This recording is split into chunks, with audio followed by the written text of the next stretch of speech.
Le jour se lève à peine sur le village de Khao San Pran, au centre de la Thaïlande, tout près de la frontière birmane. Tous les samedis, lorsqu'il fait beau, ses habitants, à peine réveillés, revêtent une tenue spéciale faite d'habits disparates, de chapeaux de plastique et de voiles multicolores. Ils se préparent comme pour une cérémonie, bien qu'il n'y ait rien de religieux dans ces arbres qui ne serviront à rien d'autre qu'à les protéger.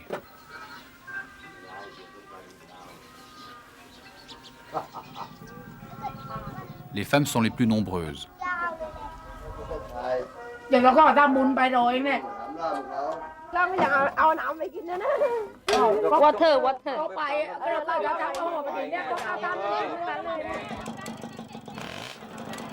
Toutes, sous la conduite du chef du village, vont se diriger vers la montagne, ou plutôt sous la montagne.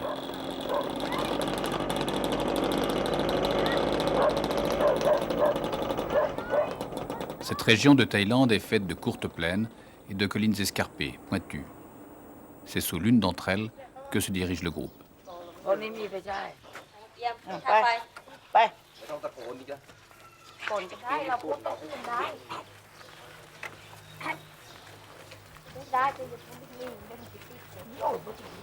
La montagne a une porte, toute simple, presque banale.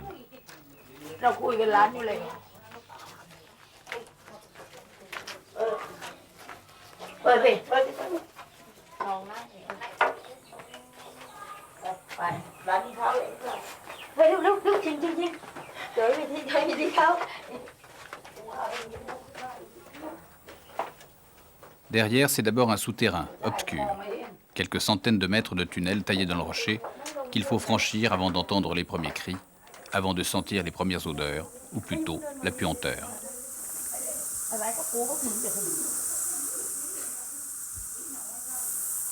On les voit enfin.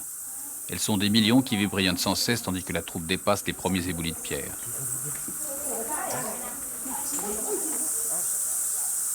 Ici, le jour pénètre. Le plafond de la caverne s'est effondré.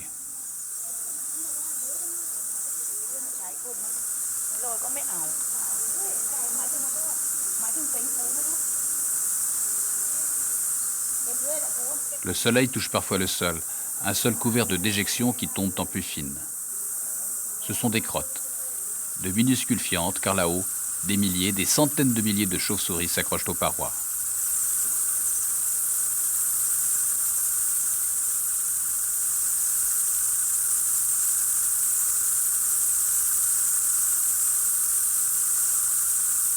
Le mystère de la montagne, c'est ça, ce tapis grouillant.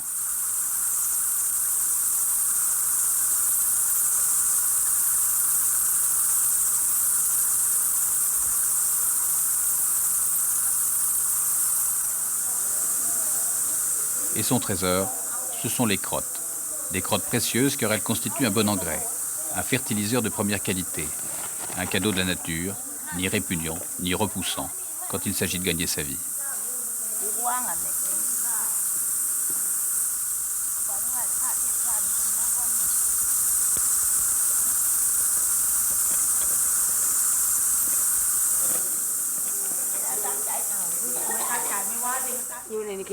Il y en a dans ces pierres. Vous voyez, quand je secoue, la crotte tombe. Ça ressemble à de la poussière. C'est normal, car il y a des crottes en morceaux, mais aussi en poudre. Regardez, ça c'est des crottes, comme ce qui est là, pareil. Vous vous habituez à l'odeur? Non, alors on reste la moitié de la journée seulement.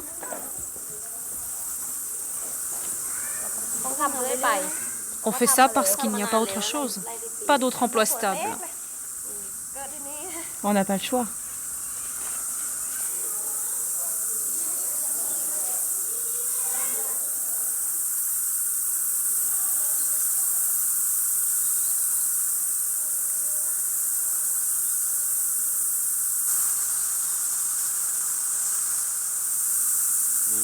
C'est plein de cafards.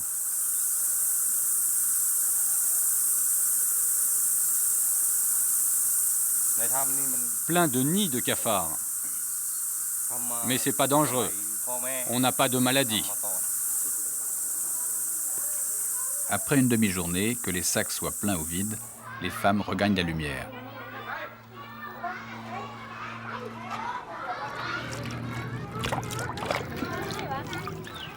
Plus tard, cette rapide toilette terminée, elles essaieront d'enlever d'elles l'odeur des chauves-souris. Mais elles n'y parviendront pas sans mal. La puanteur s'accroche et les importune plusieurs jours après qu'elles aient quitté la grotte.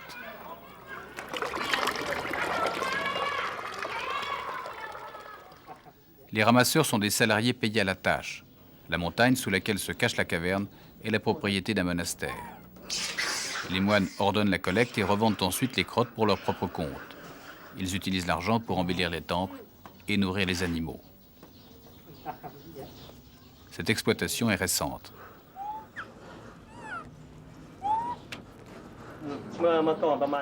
Il y a 50 ans, personne ne s'intéressait à la caverne. Personne ne connaissait la valeur des crottes. Les moines qui vivaient ici ne savaient qu'en faire. Quand nous avons compris que c'était un bon engrais, nous avons demandé à la population d'aller les récupérer. Nous stockons les crottes dans des jarres de la même manière que nous gardons le riz. Mais c'est dangereux. Après un an, s'il fait chaud et sec, les crottes s'enflamment toutes seules.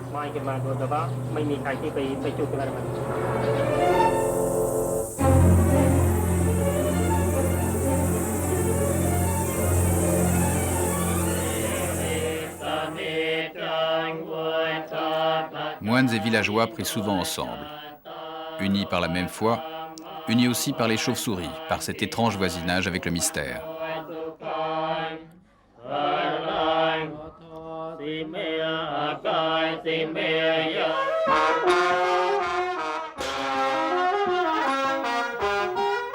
Lors des fêtes, elles sont nombreuses, les villageois installent des batteries de haut-parleurs et les dirigent vers les collines, comme pour charmer les volatiles, comme pour leur faire profiter du concert.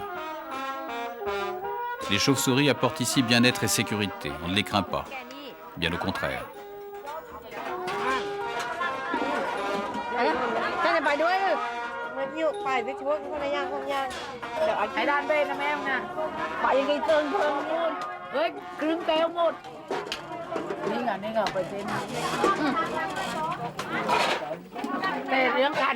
Des médecins sont venus pour l'examen du sang.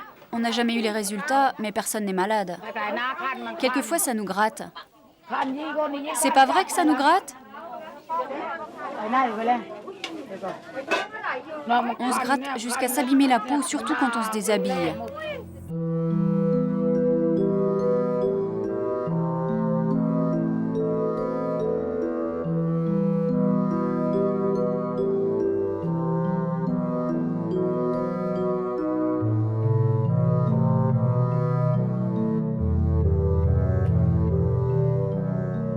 Les précieuses crottes sont vendues ou plutôt gagnées par les paysans alentours. Car il faut être lauréat d'une tombola organisée par les moines pour s'en rendre propriétaire.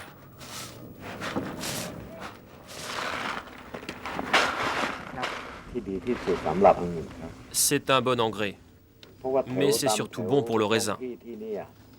C'est bien mieux que les engrais de vache ou de poulet que l'on nous propose aussi.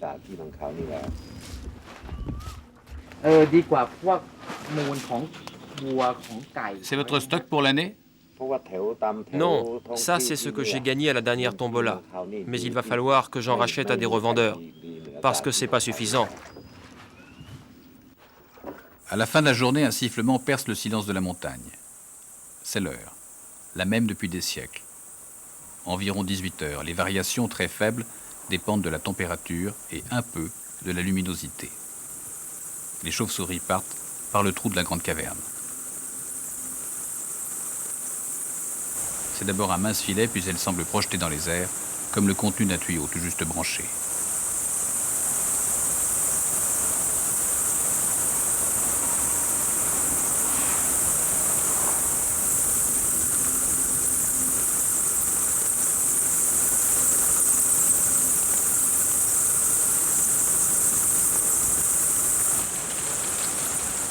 Il y en a des dizaines de millions. 75 millions, estime l'étude la plus sérieuse.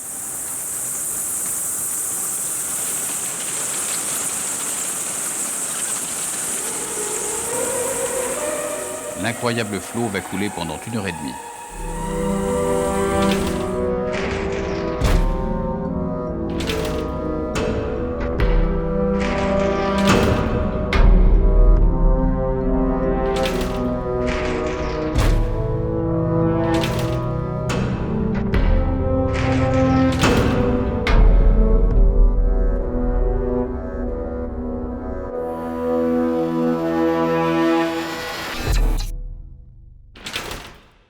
Elles se répandent dans la région et la nuit durant mangent des fruits et des insectes.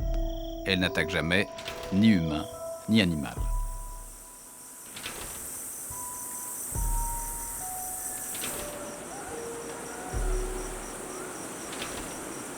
Les chauves-souris parcourent quelquefois 100 ou 200 km avant de revenir en piqué dans le trou de la caverne.